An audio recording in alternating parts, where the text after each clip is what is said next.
সরকারি চাকরিজীবীদের জন্য বিশেষ সুবিধার যে ঘোষণা সেটা আলোচনার জন্ম দিয়েছে নতুন করে। এদিকে বিবিসি নিউজে বলা হচ্ছে বাজেট, কারো উপর করের বোঝা আর সরকারি চাকরিজীবীদের বিশেষ সুবিধা। আবার এদিকে কর্মচারী পরিষদের পক্ষ থেকে বলা হচ্ছে বিশেষ সুবিধা নয়, প্রয়োজন পূর্ণাঙ্গ পে স্কেল।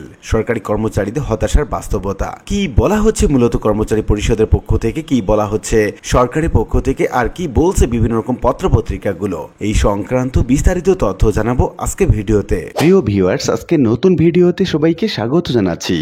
আপনি যদি আমার চ্যানেলে নতুন হয়ে থাকেন তাহলে এরকম গুরুত্বপূর্ণ ভিডিওর আপডেট পেতে চ্যানেলটি সাবস্ক্রাইব করে রাখুন। ভালো লাগলে লাইক কমেন্ট করুন আর সম্পূর্ণ ধারণা পেতে পুরো ভিডিওটি না টেনে দেখুন।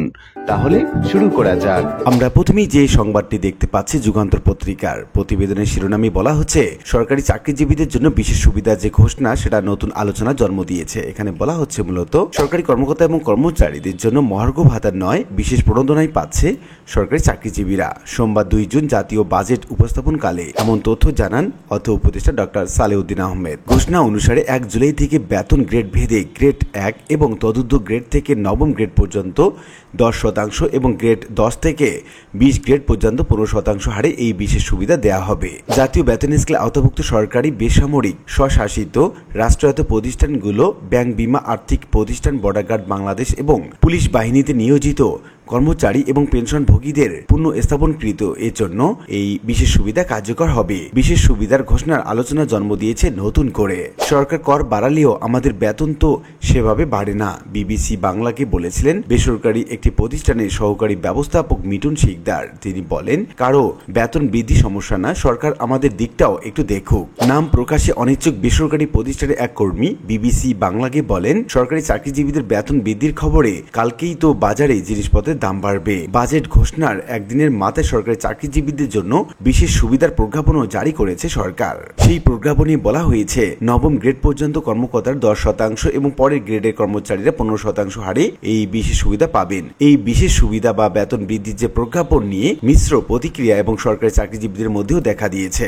নাম প্রকাশে অনিচ্ছুক বাংলাদেশ ব্যাংকের এক কর্মকর্তা বিবিসি বাংলাকে বলেন, এভাবে বেতন বৃদ্ধির চেয়ে মহার্ঘ ভাতা কার্যকর হলেই বরং লাভবান হতেন তারা। তিনি বলেন, বেতন বৃদ্ধি খুশির খবর, কিন্তু এর পাশাপাশি যে হারে কর বাড়ানো হয়েছে তাতে লাভ হবে না কিছুই, কারণ মূল্যস্ফীতির হার অনেক বেশি। একদিকে আয়কর বাড়ানোর প্রস্তাব, অন্যদিকে সরকারি কর্মচারীদের বিশেষ সুবিধা দেওয়ার যে ঘোষণার অবাক হয়েছেন অর্থনীতিবিদ এবং ব্যবসায়ীদের অনেকেই। তারা বলছেন, বৈষম্য দূর করার কথা বললেও আওয়ামী লীগের দেখানো পুরনো পথেই হাঁটছেন অন্তর্বর্তীকালীন সরকার, যা কোনোভাবেই সমর্থনযোগ্য নয়, কারণ এতে চাপ পড়বে আর আয় কর রিটার্ন সাবমিট করা ওই 40% মানুষই। সানেমের নির্বাহী পরিচালক ডক্টর সেলিম রায়হান বলেছেন, করের হার না বাড়িয়ে কেবল আওতা বৃদ্ধি করেই রাজস্ব আয় বাড়ানো সম্ভব, কিন্তু সেই কঠিন পথে না গিয়ে অতীতের মতো সহজ পথেই বেছে নিয়েছেন বর্তমান সরকার। কর্মসংস্থান সৃষ্টি করা, মূল্যস্ফীতির নিয়ন্ত্রণ এবং সেই সঙ্গে দেশের অর্থনীতিতে বিদ্যমান অনিশ্চয়তা দূর না করে সরকারি চাকরিজীবীদের বিশেষ সুবিধার বিষয়টি অপ্রাসঙ্গিক এবং সাংঘর্ষিক বলে মনে করেন অর্থনীতিবিদ এবং ব্যবসায়ীরা। তারা বলছেন, এর ফলে সাধারণ মানুষের উপর চাপ আরো বাড়বে। বাজেটে রাজস্ব আয় এবং করের যে প্রস্তাব করা হয়েছে সেখানে বলা হচ্ছে, ক্ষমতা গ্রহণের 10 মাসের মাথায় গত 2রা জুন 2025-26 অর্থবছরের প্রস্তাবিত বাজেটে পেশ করে অন্তর্বর্তীকালীন সরকারের অর্থ উপদেষ্টা ডক্টর সালেউদ্দিন আহমেদ 7,90,000 কোটি টাকার প্রস্তাব বাজেটে 5,64,000 কোটি টাকার রাজস্ব আয়ের যে লক্ষ্যমাত্রা সেটা নির্ধারণ করা হয়েছে। এর মধ্যে রাজস্ব বোর্ডের মাধ্যমে 4,99,000 কোটি টাকা সংগ্রহ করবে সরকার। অন্যান্য উৎস থেকে বাকি টাকা সংগ্রহ করে ঘাটতি থাকবে 2 লাখ কোটি টাকারও বেশি। এবার বাজেটে ব্যক্তি শ্রেণীর করমুক্ত আয়সীমা বাড়েনি। গত বছরের মতোই 2025-26 অর্থ বছরে বার্ষিক করমুক্ত আয়সীমা 3.5 লাখ টাকা পর্যন্ত রাখা হয়েছে। তবে 2026-27 অর্থ বছর এবং 27-28 অর্থ বছরের জন্য স্বাভাবিক ব্যক্তি করদাতার ক্ষেত্রে করমুক্ত আয়ের সীমা 25,000 টাকা বাড়িয়ে 3,75,000 টাকার প্রস্তাব করা হয়েছে। তবে এই প্রস্তাবে সার্বিকভাবে অধিকাংশ করদাতার উপর করের যে চাপ সেটা বাড়িয়েছে সরকার। এক্ষেত্রে কর হারের ধাপে কিছুটা পরিবর্তন এনে 7টির জায়গায় 6 ধাপে কর হার প্রস্তাব করেছে অর্থ উপদেষ্টা। সর্বোচ্চ কর হার আগের মতো 30% রাখা হলেও আগের ধাপগুলো সীমা কমিয়ে আনায় গত বছরের সমান আয় করেও বেশি হারে কর দিতে হবে অনেক করদাতাকে। এবার আসা যাক সরকারি কর্মচারীদের বিশেষ সুবিধার বিস্তারিত আলোচনা সম্পর্কে।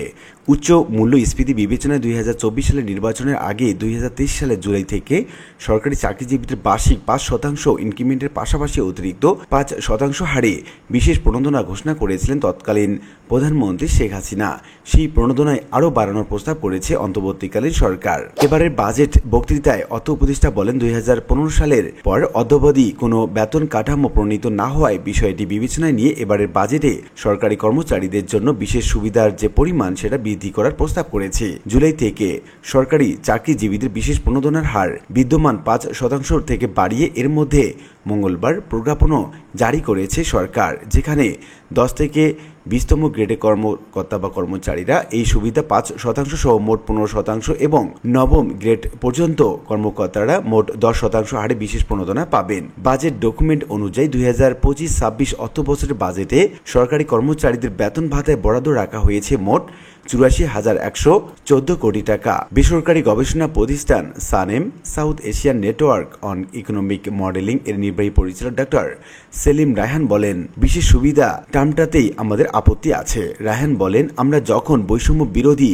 কথা বলছি, বৈষম্য কমানোর কথা বলছি, তখন আমরা শুধুমাত্র সরকারি কর্মচারীদের জন্য একটা বিশেষ সুবিধা দেওয়া হচ্ছে, এরকম কনটেক্সটে বিষয়টি কোনোভাবেই সমর্থনযোগ্য নয়। তিনি আরও বলেন, এই মুহূর্তে অর্থনীতিতে মূল্যস্ফীতির চাপ বিদ্যমান, তাই বিশেষ পক্ষকে সুবিধা দিলে পরিস্থিতির উপর আরও চাপ সৃষ্টি হতে পারে। এছাড়া 90% বেশি মানুষ যারা সরকারি চাকরির বাইরে আছে তাদের জন্য কোন ধরনের সুযোগ সুবিধা রইল, এই প্রশ্নটা করেন রায়হান। সরকারি কর্মচারীদের বিশেষ সুবিধা অন্তর্বর্তীকালীন সরকারের ঘোষণা নিয়েই অবাক হয়েছেন তিনি। এদিকে দৈনিক ইত্তেফাক পত্রিকায় বলা হচ্ছে 27 লাখ বেকারের জন্য বাজেটে আলাদা কোনো ঘোষণা নেই বলছেন রাশেদ। আপনারা স্ক্রিনে দেখতে পাচ্ছেন গণ অধিকার পরিষদের সাধারণ সম্পাদক রাশেদ খান, তিনি এই বক্তব্য পেশ করেছেন এবং তিনি বলছেন যে 27 লাখ যে বেকার আছেন বাংলাদেশে বর্তমান, সেই 27 লাখ বেকারের জন্য আলাদা ঘোষণা করা উচিত ছিল, সেটা আর্থিকভাবে। এদিকে আমরা যদি খেয়াল করি bbc.com পত্রিকায় বলা হচ্ছে বাজেট কারো উপর করের বোঝা আর সরকারি চাকরিজীবীদের বিশেষ সুবিধা, অর্থাৎ করের বোঝার সঙ্গে সরকারি চাকরিজীবীদের বিশেষ সুবিধা দেওয়ার ব্যাপারটিতে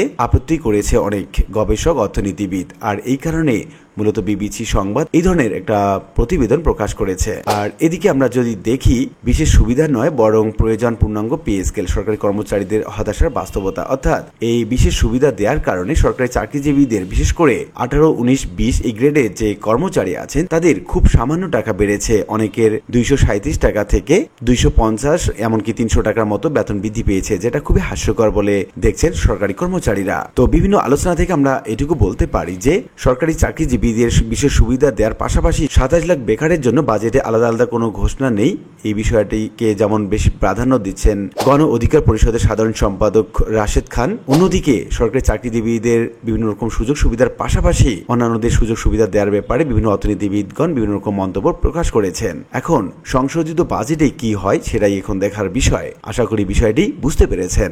আর আজকের ভিডিওটি এ পর্যন্তই। আশা করি ভিডিওটি আপনাদের ভালো লেগেছে। ভিডিওটি ভালো লাগলে লাইক কমেন্ট করতে ভুলবেন না। দেখা হবে অন্য কোনো ভিডিওতে, সে পর্যন্ত সবাই ভালো থাকবেন। ধন্যবাদ।